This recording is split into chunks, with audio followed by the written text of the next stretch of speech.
Hello there, guys, and welcome to another episode of Second Life Electronics. You may notice, hang on, work out which way. Oh, there it is that way. There's somebody else in the chat today.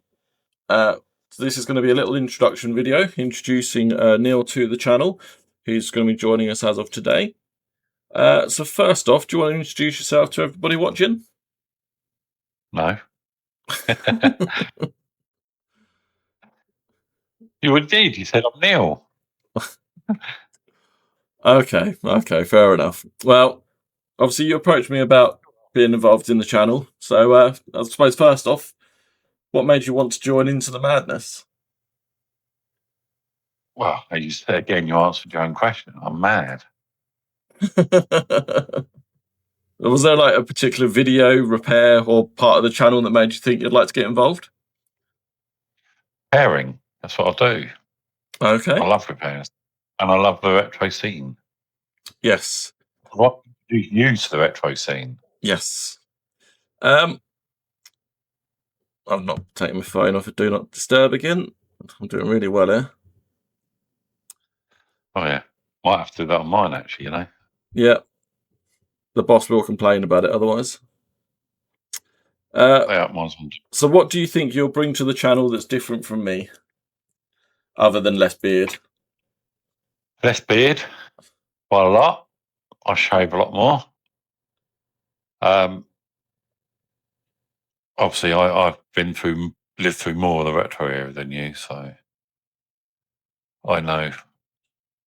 I'm not saying more than you. I know different aspects of it than you, Yeah, I would definitely agree with that. I mean, obviously, especially on the repairs. I lived through obviously the latter end of the era, just as retro gaming was sort of going out of popularity, and we were starting to get the new PlayStations and Xboxes and whatnot.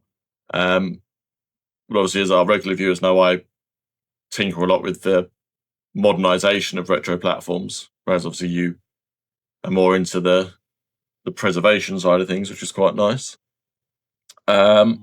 Next question's from the wife, so answer carefully. Are you joining the channel to be the sensible influence, or are you just going to help me justify even more questionable purchases? Well, going by the latest purchase, which I did on your behalf, Yes. I think it's not going to be the sensible side of things. No, probably not. I would have to agree with that. What sort Well, of. Oh, I did it. what was that, sorry? If you remember, the drive didn't work. Yes. So that was a questionable purchase. That is a bit of a spoiler, but yes, there is something coming up on the channel that. Just something that the drive doesn't work. Yes. Let's leave it at that for now. What sort of videos are you most looking forward to making? Repairs, testings, the coffee chats, pickups, or anything else? I would say the repairs I'm looking forward to getting into some of the real difficult ones. Because for me, it's the challenge of making something old work. Right, okay. Because we live in a disposable society. Yes, most definitely. But it is, isn't it? I mean, things are so built so cheaply in that now. The idea is, oh, my coffee maker's gone, throw it in the bin, buy another one. Yes, definitely. And that's We not what would we like to actually do here. fix it up. Yeah, exactly. Right. I know you. What was that, sorry? I know you've got a coffee machine to fix. Yes, that actually does come up in the questions later on as well. Right, the next little group of questions I got for you, these are more related to sort of retro gaming and nostalgia. So first off, what was your first real memory of video games, computers, or arcade machines? Ooh, video games, what? See, video games, computers nowadays, I think have gone too far. and people won't recognise what I think. Well, I started as a video games computer. I would go right back to the ZX81 I had. Right. Yes, I know a lot of people now would say that is absolute junk, but because it had so little memory and everything, it was more impressive what they'd managed to get out of it. Whereas nowadays, you just chuck another hard drive in your system, chuck some more RAM in. So you have more realistic graphics nowadays. Yes. But you lose the gameplay now Yeah, in comparison to what before.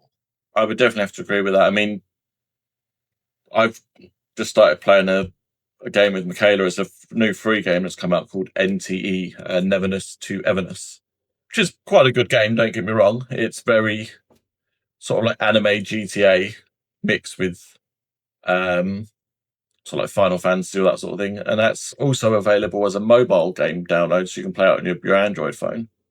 But the download's 56 gig. And, you know, that's the mobile version. That's the cut down version. So yeah, I can definitely appreciate the smaller memory sizes and of course the smaller physical media sizes. I mean, an Amiga floppy disk was only 720K. Yeah. Well, I mean, back to the ZX81, you didn't have floppy disks for it, so it was on tape deck. Yes. Yeah, 90-minute cassette. Yes. A lot of that was actually just to load the one game. Yeah. Or not. Well, yes, it would often crash. Yeah.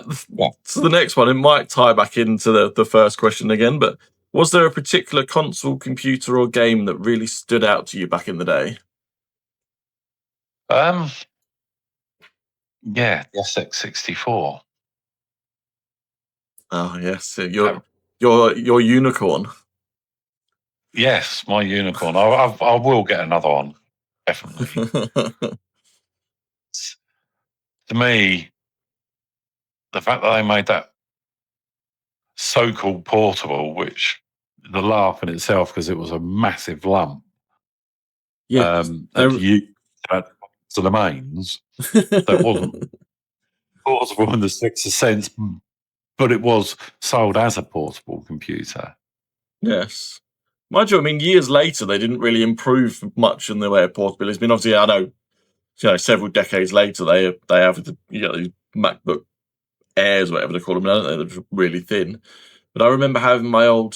Do you remember my old Amstrad laptop, the first one that I had, that actually had a car battery in the back of it? So yes, it was actually portable, but my arms are 6 inches longer than they initially were.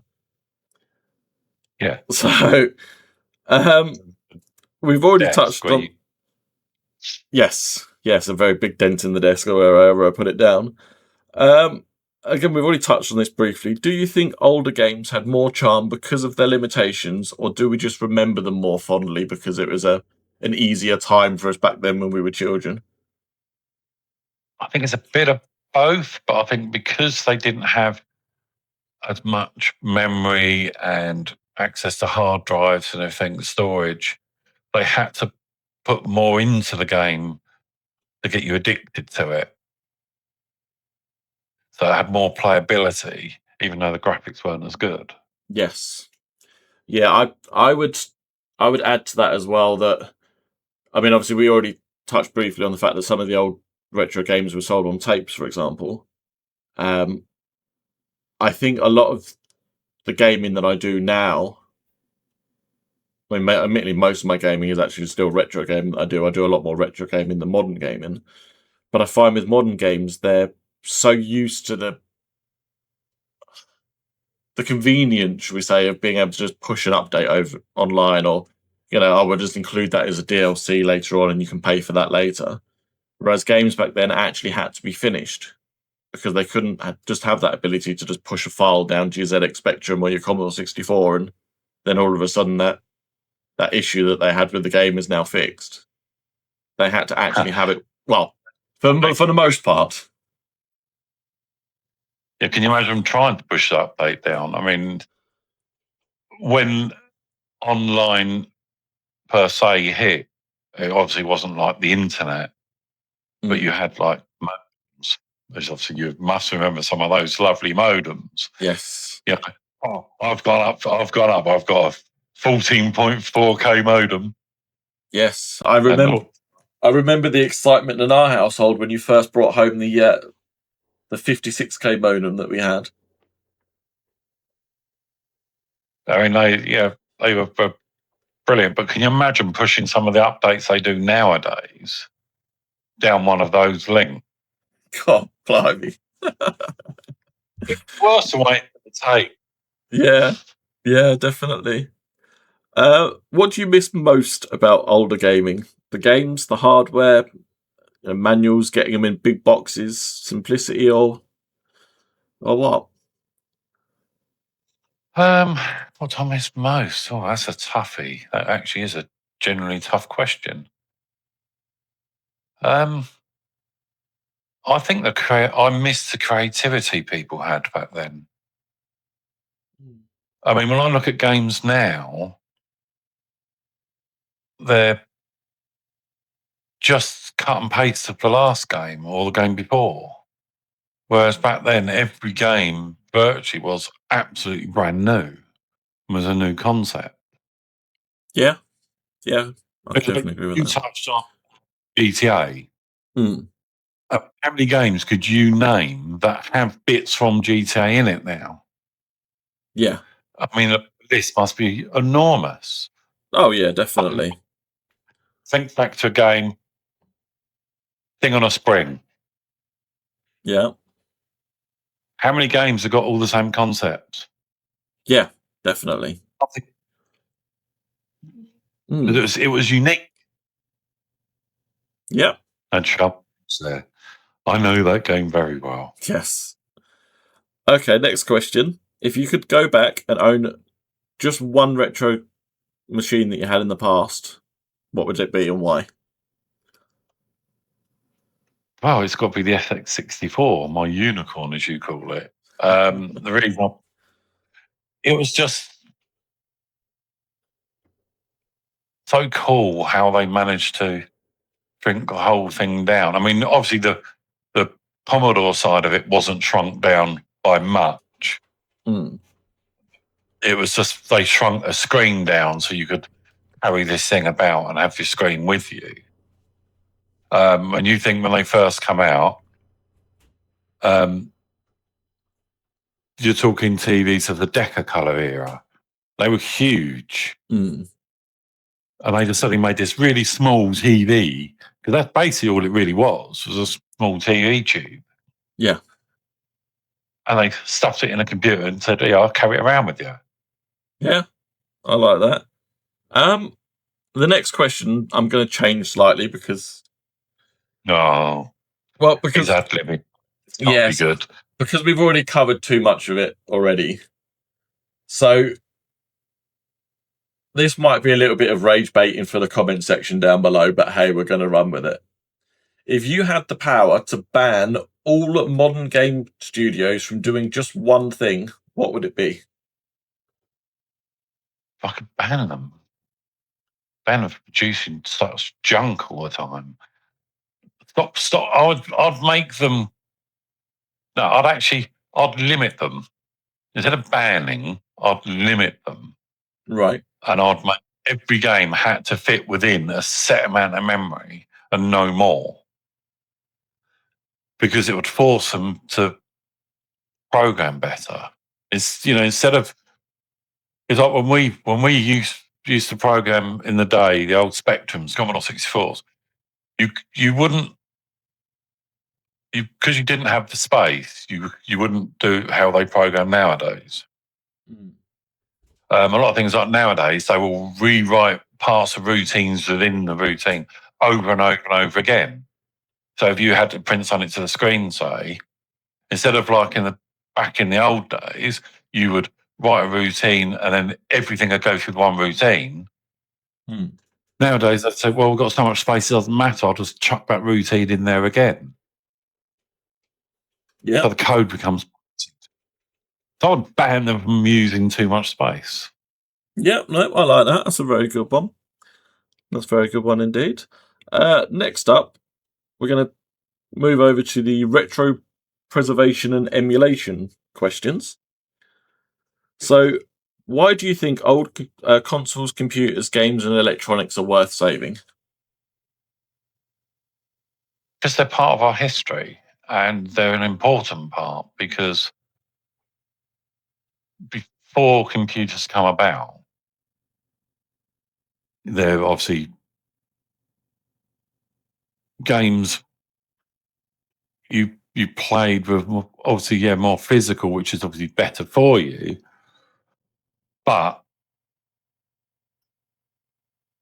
they're very limited in what you could do. Whereas a game, you can break out imagination, you can go places in a game you can't in real life. And the older games did that a lot better, I believe, than the newer stuff. Yeah. If that makes sense. Oh yeah, definitely. And I think, like for me, one of my earliest memories of completing a game was when we did Winnie the Pooh and the 100 Acre Woods together on the Commodore 64. That was so difficult for the Yeah, time. and that you've just hit the nail right on the head there. I think the internet, as great as a greater resource as it is, also in some respect ruins games. Because when you look at it back then, like the amount of times that we would sit down together and we were literally hand drawing out maps, working out what was on what screen that we went to work out how to actually complete the game. Whereas now you can just pull up your phone, you can pause your PlayStation, pull up your phone, you could just quick Google, how do I defeat this bit, and it just comes up and tells you. Or you can watch a YouTube video and know exactly what to do. That, and of course as well, a lot of obviously I've been testing out a lot of games to put up on our eBay shop, and a lot of those I've had a little bit of a cheeky play around at the same time, because you got to test it works anyway. That's my excuse anyway, and I'm sticking to it. But you need to keep testing stuff, because so many people sell games, these old bits off, and they don't know if things work. Yeah, exactly. And one of the things that I've noticed from these old games as well is, like, comparing them to modern games, is how much modern games hold your hand. Yes. I mean, how many? You get games now, don't you, that have like a tutorial that literally takes you through everything you need to know about the game. Yes. There was no such thing as the tutorial back in the day. You got thrown in the deep end. Yeah, and that's exactly what I mean. I think future generations will not be nowhere near as good as gamers as what we were, and that's not trying to be big headed. It's just we had to learn how to play the games. I mean, it's like, like some of the Monty Mole games and that. If you think you had to be pixel perfect on a platform where to jump from, Planet Miner was another very good example of that, where you had to be pixel perfect where you were. Yeah.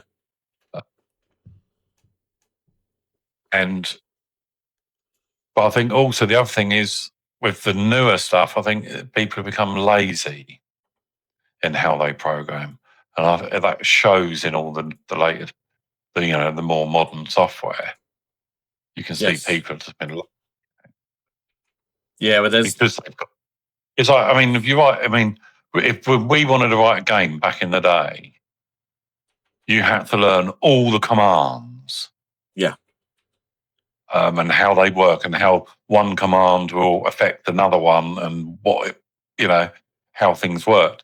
Whereas nowadays you just go, oh, I want to write a shoot 'em up. Oh, I'll just download a shoot 'em up generation bit of software, and you go, right, I want to have this, tick a load of boxes, press launch, done.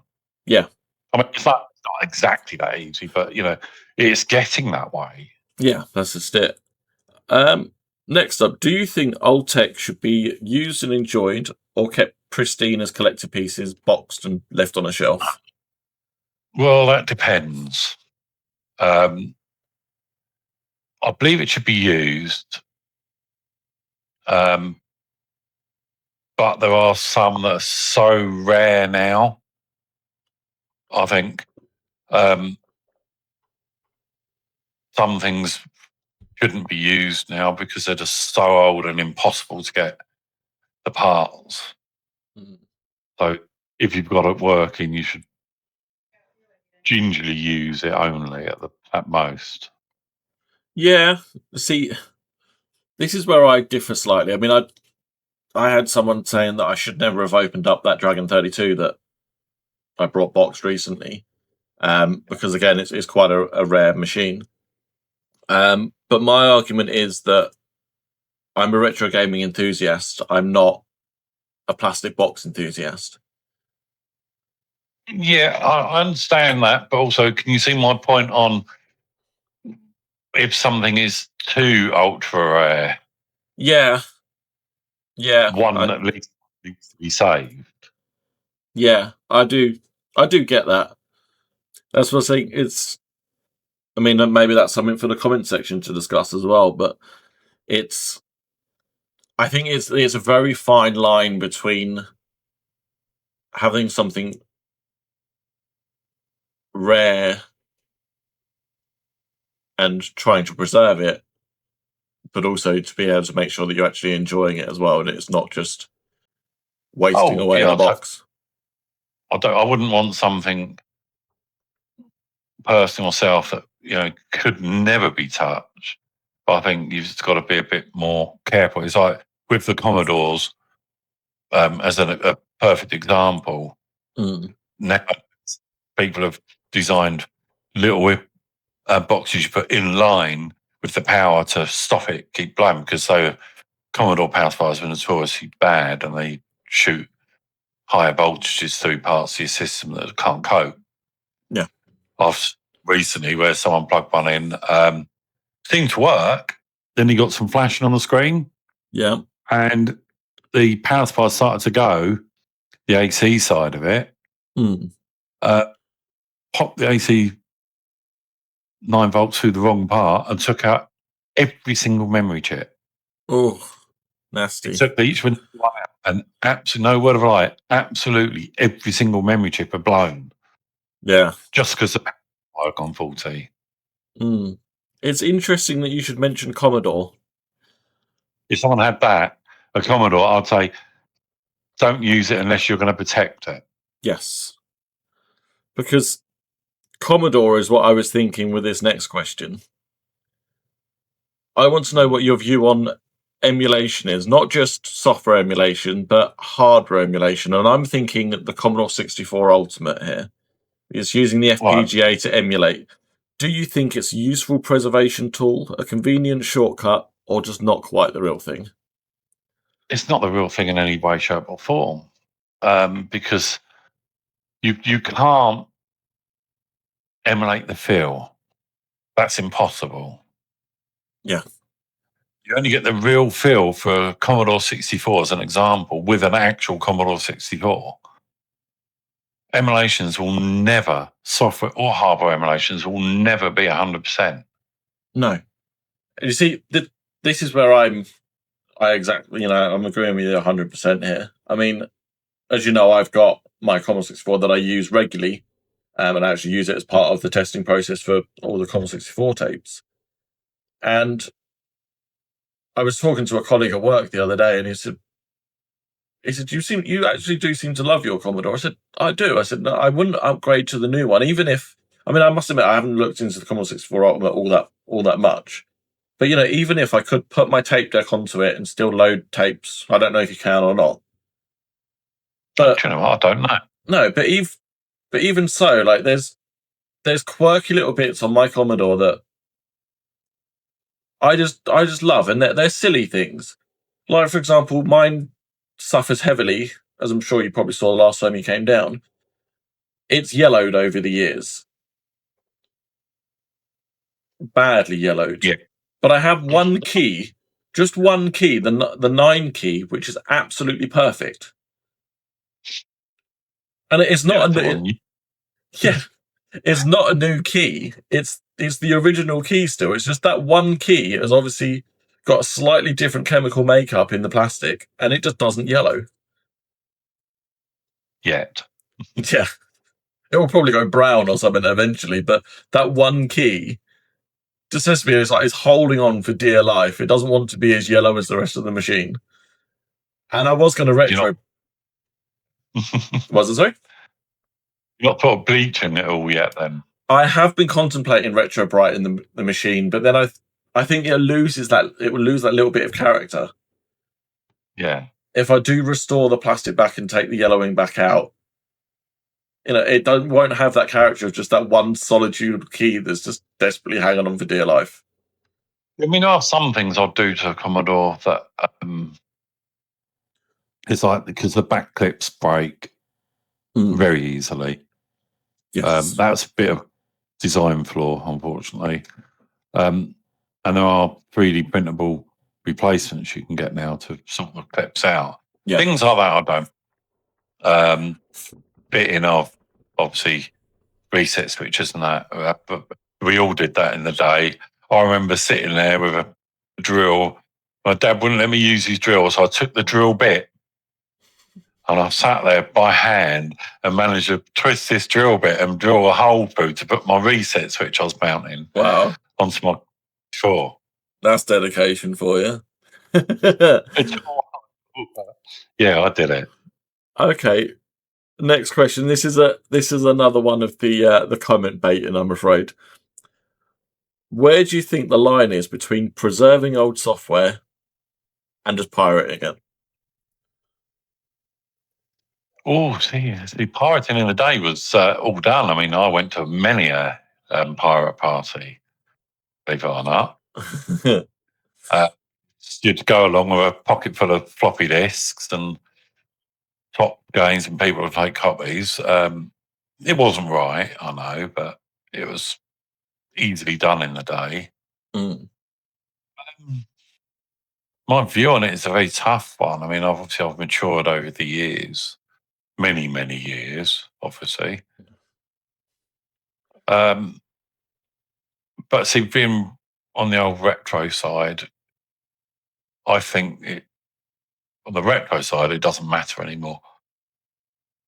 But I would like to personally make a backup of every floppy, every cassette, keep the originals pristine to one side and just use the copies. Yeah. Because they're going to disappear otherwise. Yeah, that's just it. I mean, I'm as you know, I am heavily into retro. And I don't want to see it disappear. No, definitely not. No, I must confess, I've got a little pet project on the go at the moment because I've recently discovered that Little Computer People, if you got that on disc version, which you can get obviously for the Commodore 64 or the Amiga.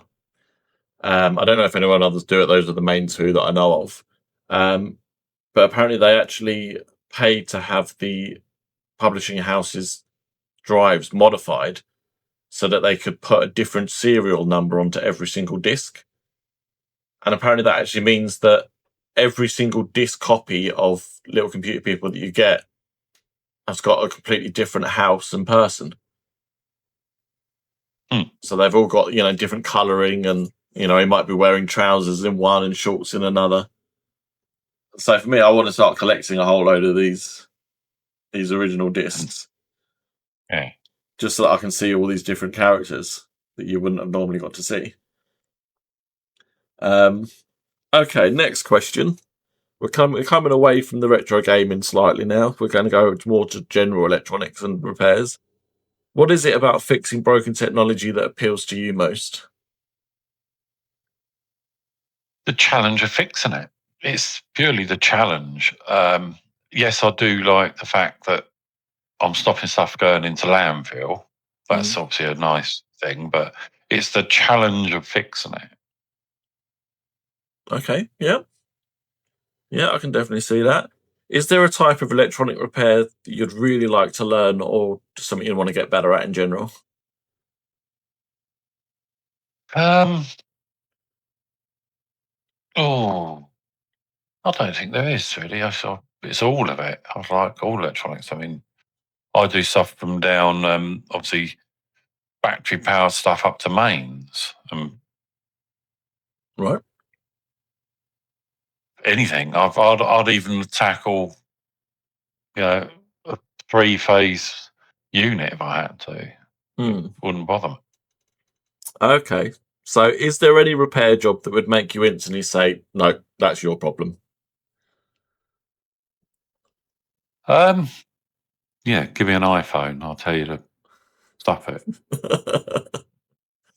I because they're too difficult. And I mean, yeah, I mean it's doable, but because um, and it's not just Apple. Other firms have started doing it as well. mm, They've started to things like if you, I mean, the reason I picked on Apple there was that they've taken it to the extreme of even if you change the button at the bottom, no, the Touch you've got ID. to, yeah, you've got Yeah. to encode it. And that's why I won't touch stuff like that. Doesn't matter who it is, Apple, Toshiba, Aki, I don't care who it is. Yeah. If it's got encoded stuff in it, I just don't want to touch it because I disagree with them doing that. Yeah. I mean, as you know, I used to do a lot of iPhone repairs back in the day, but again, I think I stopped when the moment it's. I mean, I did a few with Touch ID. Oh, excuse me. But yeah, it's reaching the point now where your everyday home tech can't really do that sort of work because we don't have the ability to reprogram. Yeah, I mean, it's like, if you change the button now, it disables your camera and other Yeah. stuff. It has nothing to do with the camera. No, that's So just it. it's Uh, just them being flippant, really. yeah. Okay. You've Next. changed my information, therefore we're going to wreck your system. Yeah. Okay. Next question. What's more satisfying for you? Fixing something that's completely dead or improving something that technically works but has issues? I'm completely dead. If it's completely dead, bringing it to life. Yeah. No, I get that. Do you think modern electronics are harder to repair than older electronics? Oh, undoubtedly. Modern stuff is, um, a lot of it is so small. Um, you've got to, use tweezers to handle bits, whereas the Mm, old stuff we had, through hole resistors instead of a, 0805 resistor that's, 3-4 mil long. yes. Yes, definitely. Now, the next question. Nowadays, you didn't need in the day. You could just pick up and go, oh, look at that resistor. That's a bit black. Turn it over. Hope that you could see the bands on the other side Yeah. and replace it the same value. Yeah. Nowadays, it's such a small thing. Even if you can read the value, it's putting the thing on the board. Mm, If it's gone through a flow solder machine and they've glued the components down first. yes, that can be a real pain. Yeah. The next one's a little bit of a spoiler for upcoming stuff that's on the channel, but never mind. You've already brought me Oh. a, you've already brought me down a Milwaukee drill and a coffee machine to fix. So are you joining the channel to help me with the retro repairs, or are you just going to try and bring me increasingly random broken items to fix? I'm going to keep bringing you random items to fix.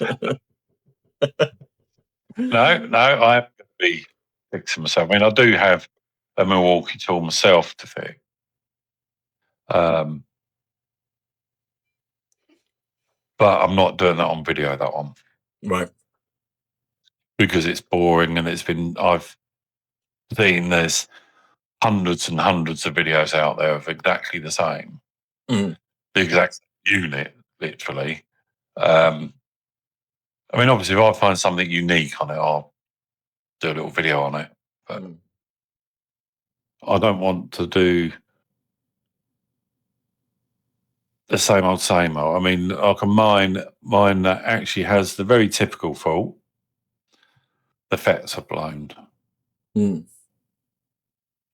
And if you go out and Google Milwaukee 40, a lot of the things you'll get people come back and say, oh yeah, check the fets, because they just go wrong so often.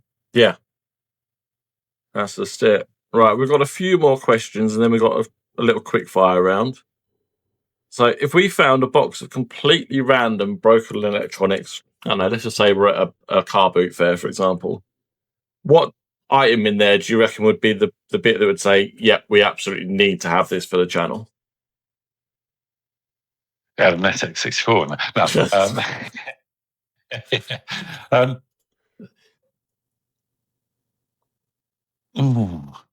Don't they make me scream at, yes, we have to have it. It'd have to be something retro in there. Something Yeah. real good retro.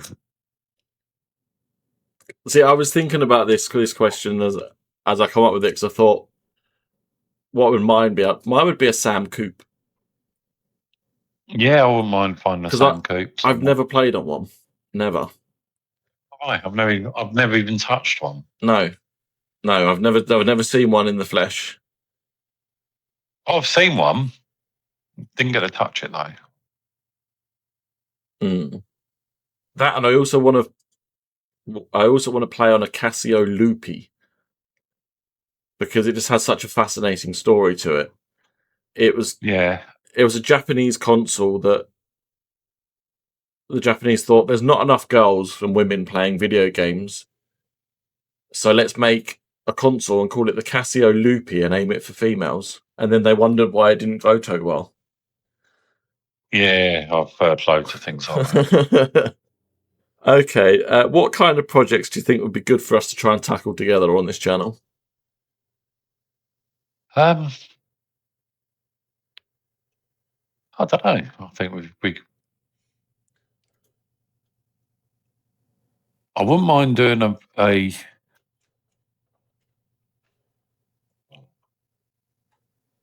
a challenge where we both had the same product, different faults, and see who could find home in on the fault the quickest. Right, okay. Yeah, that's something we could definitely explore. I like that. Do you think we'll work? It's not say I'm better than you, I did it quicker. It's just sort of who can home in on it the quickest, just curiosity. Yeah. Do you think we'll work well together on camera, or are viewers about to witness a family argument with a soldering iron involved? Well, I do have at hand a portable one that you brought me that I could use to stick your ear or up your nose. Okay, final question before the quickfire round. Now you've decided to join the channel, have you realised what you've let yourself in for? More madness. Yes. Gives you something to do. Yes, absolutely. Obviously, I've got some health issues that are still ongoing that means I can't do a lot. So doing something productive is great. Yeah, definitely. Okay, so now we've just got some quick fire questions. We're not after any sort of long questions on these, just pure one or the other. Commodore 64 or ZX Spectrum? 64. Sega or Nintendo? Sega. PlayStation or Xbox? Xbox. Original hardware or emulation? Original. CRT or modern display? CRT. Physical games or digital games? Physical. Repair it or replace it? Yeah. Car boot sale or eBay? Oh, that's a tough. Can't do a quick happy car boot. Best controller ever for any console or computer? One that doesn't break within 3 seconds of playing certain games. Worst controller ever. One that breaks the quickest. Yeah. No, actually, there was a joystick that was in the shape of Alien, Yes. and I think probably one of the worst ones because it was so uncomfortable to use. Funny enough, I actually have one, and I dropped it off of my leg while sat on a sofa, and the head's come off. There you go, uncomfortable to use. Yeah. Most overrated retro system. Oh, most overrated? I don't think there is one. Okay. Most underrated retro system. I don't think people give enough credence to things like the Commodore PET or the BBC Micros. Okay. Yeah, interesting. Favorite game of all time. Most favourite Robocod. Oh, okay. Oh, that explains what Mum's doing in the background. It looked like she was stroking something. Okay. No, I got distracted there. No, she's doing her weights. Dream machine to own. We know what this one's going to be. What, Sam Coop? No, SX64. Okay. And final question. One bit of tech you'd love to repair. I would love to repair a Sam Coop, actually, because apparently they can be quite awkward. Oh, okay. Okay. Just Well, what I'll be right, but it's what I've heard. yeah, it would certainly be interesting. Okay. Well, I think that's yeah. Okay. Well, I think that's pretty much all we've got time for. So, yeah. So everyone that's stuck around this long, this is Neil. Oh, Almost went the wrong way. This is Neil. He's just joined the channel. And so you'll now be seeing both of us contributing videos to this channel. Occasionally we're doing some work together. Occasionally be sort of individual videos that each of us post up. But yeah, that's about all we've got time for. Don't forget to like, comment, and subscribe. Leave a comment down below. Let us know what your favourite console is, if you're for FPGA emulation or against it. What your favourite retro game is, what your favourite retro computer is, and all the rest of the shenanigans we've been speaking about throughout the video. And until next time, bye for now.